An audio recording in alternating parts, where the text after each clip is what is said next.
Lunedì 2 settembre, San Zenone martire. È il 246esimo giorno dall'inizio dell'anno, ne mancano 120 al termine. Il sole sorge alle 6.34 e tramonta alle 19.46. La luna si leva alle 5.40 e tramonta alle 19.44.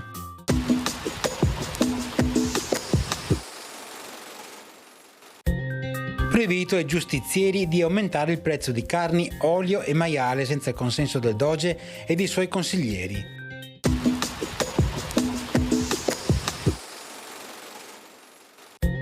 Le previsioni per domani: cielo poco parzialmente nuvoloso con cumuli pomeridiani in prossimità dei rilievi e possibilità di qualche precipitazione più che altro sulle zone montane. Temperature stazionarie o in lieve calo soprattutto nei valori massimi.